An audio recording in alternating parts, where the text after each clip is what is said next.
14-mavzu taniqlik belgilari deyiladi. Taniqlik belgilari deb mashinani o'ziga o'rnatiladigan belgilar aytiladi. Endi birinchi belgilarimizga o'tamiz. Bu mana bu belgi xavfli yuk belgisi deyiladi. Bu belgining ichida rombik bilan qanaqa xavf borligi ko'rsatiladi. Sizlar bilib olishinglar kerak bo'lgan 3 ta asosiy belgi bor. Oksidlovchi moddalar, organik perioksidlar, o'z-o'zidan alangalanuvchi moddalar. Mana shularni bilib olsanglar bo'ldi. Ya'ni xavfli yuk tashiydigan haydovchi обязательно mana shu belgini o'rnatib olish kerak ekan. Keyingi belgimiz uzun o'lchamli transport vositasi deyiladi. Ya'ni mashinaning uzunligi 20 metrdan oshadigan bo'lsa, обязательно mana shu belgini orqasiga o'rnatish kerak. Keyingi belgimiz falokat belgisi, avariya belgisi. Avariya bo'lganda yoki majburiy to'xtaganda mana shu belgini haydovchi o'rnatishi kerak bo'ladi.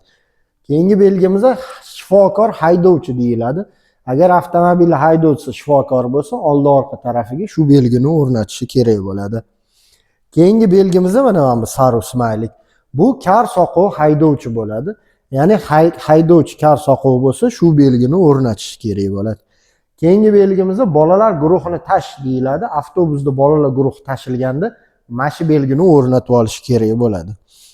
Keyingi belgimiz uchburchakning ichidagi T harfi turumlangan shina bo'lsa o'rnatilishi kerak. Turumlangan shina degani bu mana bunaqa qishki g'ildirak, ularda kichkina temir tishlari bo'ladi. Agar sizlar shunaqa g'ildirak o'rnatgan bo'lsanglar mashinangizga, обязательно mana shu belgini o'rnatib qo'yish kerak bo'lar ekan. Keyingi belgimiz tajribasi 2 yildan oshmaydigan haydovchi degani. Ya'ni haydovchini tajribasi 2 yildan kam bo'lsa, yangi haydovchi bo'lsa, mana shu belgini o'rnatib olish kerak bo'lar ekan. Keyingi belgimiz cheklangan tezlik deyiladi. Ya'ni transport vositasi ma'lum bir tezlikdan tez yura olmaydigan bo'lsa, orqasiga cheklangan tezlik belgisini o'rnatib olish kerak bo'lar ekan. Keyingi ikkita belgimiz mana bu zarg'aldoq 3 ta mayoqcha yoki bitta sariq uchburchak mayoqcha.